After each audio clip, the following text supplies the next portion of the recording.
Ce qui t'arrive. Sans être prophète, je sais te dire ce qui t'arrive avant et après avoir regardé la pornographie ou toutes sortes des choses obscènes. Voici ce qui t'arrive. Tu commences d'abord par ressentir une forte oppression qui te pousse ensuite à visionner ces obscénités. C'est une sorte de pulsion sexuelle trop forte, comme une envie d'avoir de rapports sexuels. Cela t'arrive le plus souvent lorsque tu t'exposes à des images ou sons à caractère sexuel. Ou encore lorsque tu te livres à des imaginations impures basées sur les vidéos ou images pornographiques que tu as eu à regarder par le passé. Des fois tu ressens cette oppression sans que tu ne puisses regarder des scènes impures ou écouter des sons à caractère sexuel. C'est suite à cette oppression que tu regardes la pornographie et tu te masturbes. Des fois c'est toi-même qui regardes cela, par tes propres envies, à la recherche du plaisir, sans aucune oppression. Des fois, il suffit juste qu'une simple pensée te traverse par la tête pour déclencher ces désirs. Pendant que tu ressens cette oppression, aussi longtemps que tu ne regardes pas la pornographie ou une image obscène qui va te pousser à te masturber, tu ne te sentiras pas très bien et tu ne seras pas à l'aise tellement que cela bouillonnera en toi. Pendant que tu te masturbes, tu ressens du plaisir comme si tu étais avec un partenaire. Après avoir regardé la pornographie qui t'a conduit à la masturbation, cette oppression que tu ressentais s'arrête ou se calme pour un moment. Après tu te sens sale devant Dieu et tu regrettes. Tu as honte de t'approcher de Dieu pour demander pardon, tellement que ce n'est pas la première fois que ça se produise. Même quand tu demandes pardon, tu tombes toujours. Pendant ce temps la culpabilité tronche et tu n'arrives pas à prier. Satan profite de l'occasion pour te dire toi là. Dieu ne peut plus te pardonner. C'est du mensonge. Dieu te pardonne toujours lorsque tu regrettes d'avoir commis un mauvais acte et que tu demandes pardon. Notre Dieu ne se lasse pas de nous pardonner, ce qu'il veut est que nous ne soyons captifs d'aucun péché. Sa grâce surabonde toujours là où nos péchés abondent à condition que nous venions à lui pour demander un pardon sincère et prendre la ferme résolution d'abandonner ce péché. Au fait même Dieu sait que tu es captif, alors il ne te condamne pas parce qu'il sait qu'il y a une puissance de ténèbres qui exerce un pouvoir sur toi.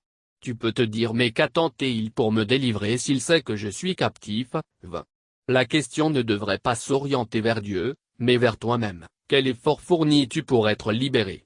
Ce n'est pas en te plaignant et te culpabilisant chaque jour que le Seigneur te délivrera. Il te faudrait adopter certaines attitudes et développer certaines habitudes pour que le Seigneur agisse en ta faveur. Mon ami, après avoir demandé pardon à Dieu, ayons aussi la force de croire qu'il nous a pardonné. Aucun péché n'est plus grand que l'amour de Dieu pour toi et tes péchés ne sont pas trop grands pour être pardonnés.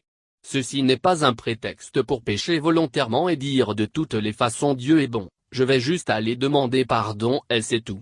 C'est très mal connaître Dieu. Si Jésus-Christ son Fils par essence n'a pas échappé au fouet, au châtiment, à la mort sur la croix pour nous sauver, penses-tu vraiment que toi, tu échapperas à la justice de Dieu si tu foules aux pieds sa grâce? La Bible nous recommande de considérer l'amour et la sévérité de Dieu. Sa bonté et sa miséricorde doivent plutôt nous pousser à la repentance et non à la pratique du péché. Yves. Du ras-le-bol à la délivrance. Le ras-le-bol produit la détermination associée à la prière et à la discipline personnelle, conduit à la délivrance.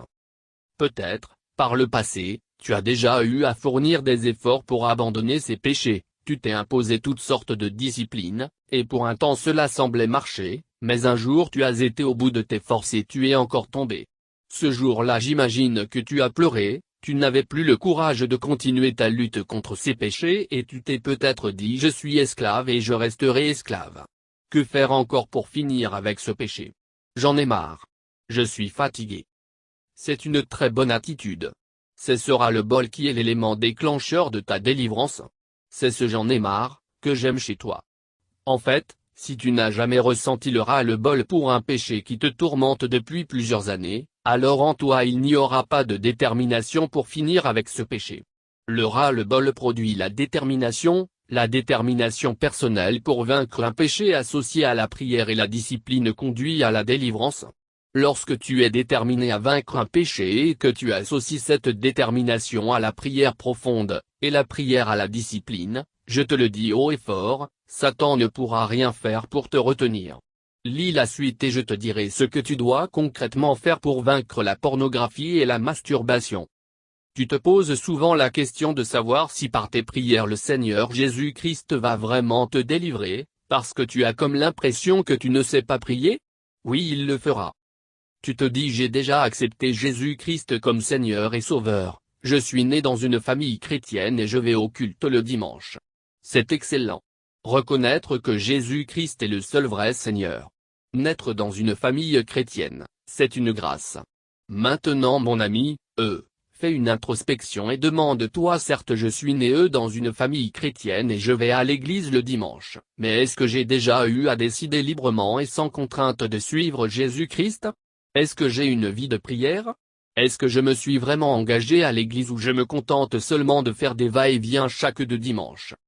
Après t'être posé ces questions tu verras qu'en réalité tu n'as peut-être jamais donné ta vie à Jésus-Christ même si tu es né dans une famille chrétienne.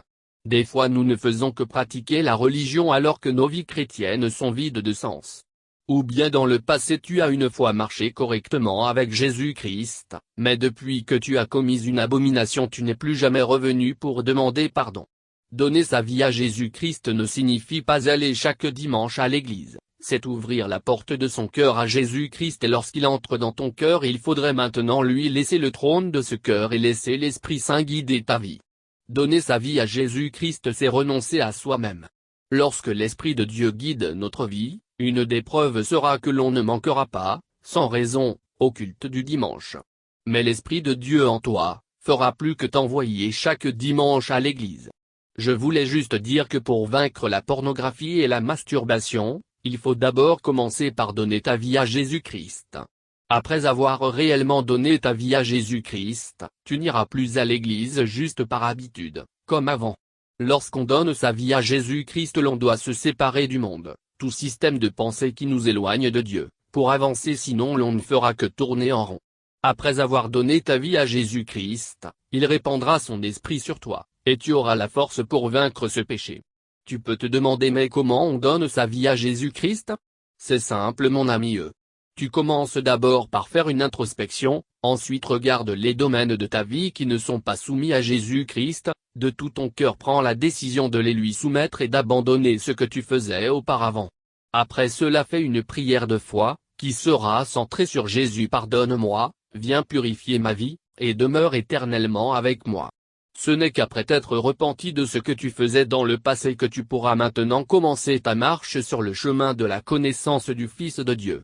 Pour cela tu devras devenir un lecteur quotidien de la Bible, un auditeur permanent de sa parole, et un guerrier dans la prière.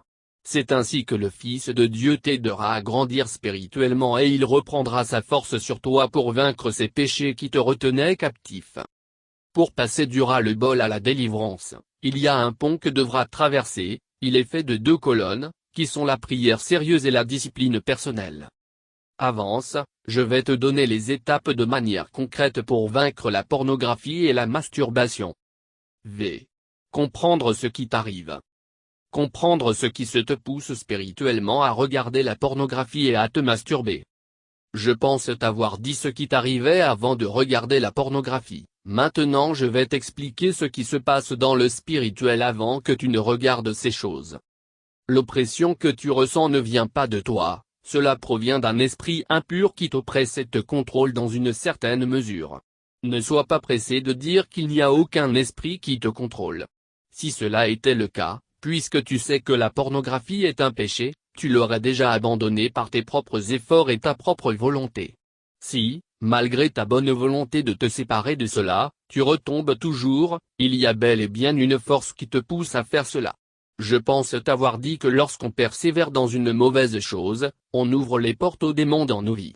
Alors, lorsque tu ressens cette oppression qui te pousse à regarder la pornographie et à te masturber, sache que l'esprit impur qui t'oppresse a besoin de se nourrir pour grandir en toi. Rappelle-toi, je t'ai dit que de la même manière que la nourriture pour ton esprit était parole de Dieu, et que la nourriture pour ton corps était le pain, ces esprits-là ont aussi besoin de se nourrir pour avoir de la force. À chaque fois que tu regardes la pornographie tu nourris ces esprits impurs, la conséquence c'est qu'ils deviennent plus forts et grandissent. Ta situation empire davantage.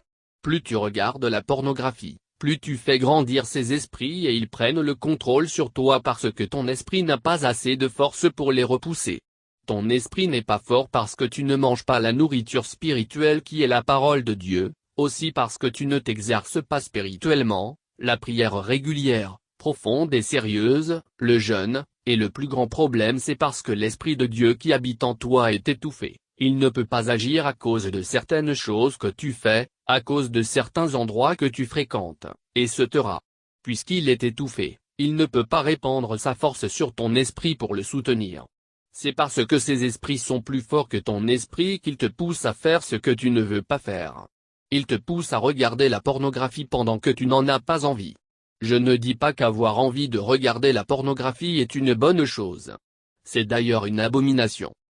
J'ai parlé avec beaucoup d'amis qui disent souvent comment est-ce que je sais que cet acte est mauvais mais je continue toujours à le poser. Peut-être que toi aussi tu te poses souvent cette question. La réponse est que ce n'est pas toi, c'est l'esprit impur qui a trouvé demeure en toi qui te pousse à faire cela parce qu'il est plus fort que toi. La force de cet esprit impur est supérieure à la tienne parce que l'esprit impur, nourrit plus que tu ne nourris ton propre esprit. Lorsque cette oppression que tu ressentais se calme après avoir regardé la pornographie et t'être masturbé, dans le monde spirituel l'esprit impur a mangé sa nourriture, qui est le fait pour toi de regarder la pornographie et te masturber, et il est rassasié pour un temps. Lorsqu'il aura encore faim, il te dira apporte-moi à manger, comme un maître dit à son esclave, et toi tu vas encore ressentir cette oppression sous forme de pulsion sexuelle. La fin est que tu regarderas encore la pornographie et tu te masturberas encore. Lui, l'esprit impur, va manger et va encore grandir. Pendant ce temps, ton esprit tellement affamé et faible n'arrive pas à résister aux commandements que lui donnent ces esprits mauvais. Tout cela t'arrive parce que ton esprit est affaibli par la faim, c'est ce qui fait que tu es devenu esclave de ces petits esprits impurs qui, en réalité, ne sont pas aussi forts que toi parce que tu es l'image de Dieu. Je vais te dire comment faire pour vaincre cela, mais laisse-moi d'abord t'expliquer certaines choses. Satan ne change pas de stratégie, ne te dis pas est-ce que ces principes vont marcher avec moi? Les principes spirituels, c'est Dieu qui les a établis, et ça marche pour tout le monde. Même le diable sait cela. Ce que je te donnerai ce ne sont pas des principes humains, mais des principes spirituels. La parole de Jésus-Christ marche toujours. Satan a un problème, parce que tu connaîtras la vérité sur comment vaincre la pornographie et la masturbation. Le fait de regretter après avoir regardé la pornographie et être masturbé, prouve qu'au plus profond de toi tu as une nature sainte qui s'attriste lorsque tu pèches.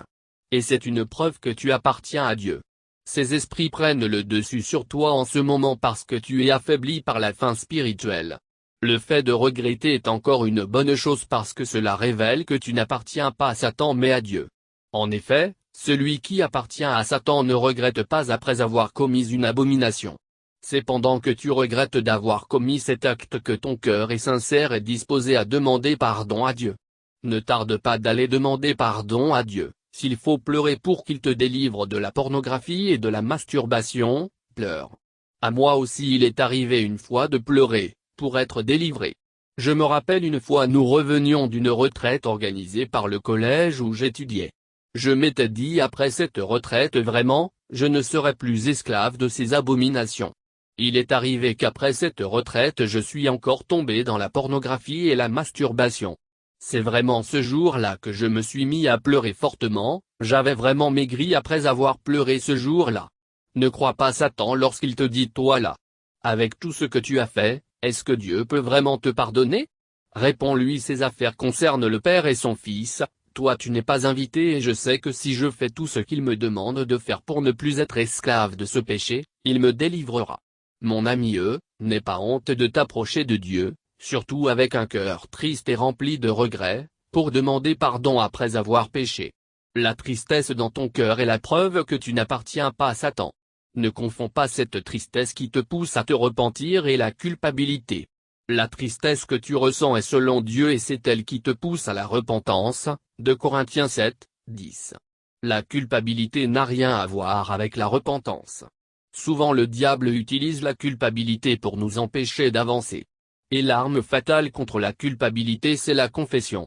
La Bible déclare que si nous confessons nos péchés, il est juste et fidèle pour nous les pardonner.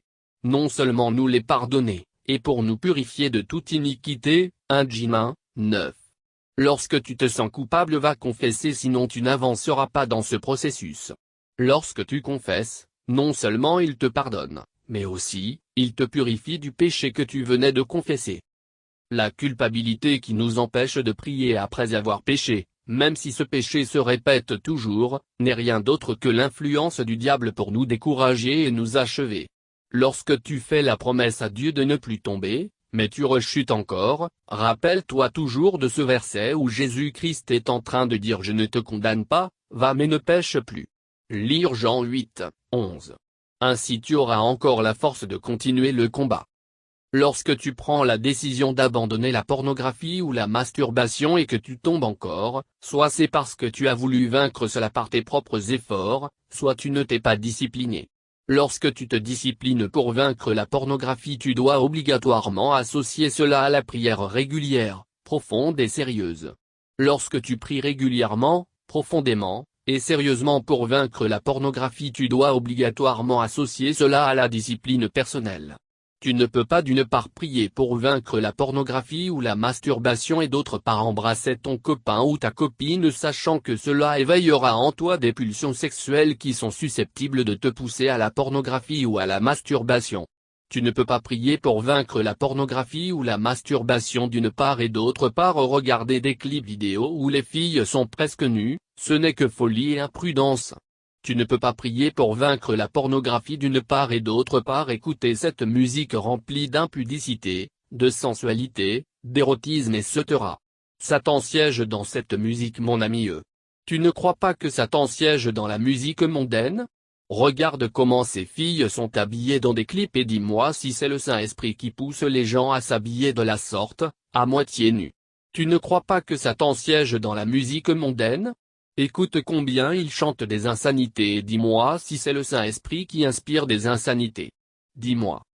La discipline personnelle passe aussi par le fait de te séparer de la musique mondaine car Satan utilise cette musique pour retenir beaucoup dans la pornographie. Je vais te l'expliquer lorsque je te donnerai les principes pour vaincre la pornographie.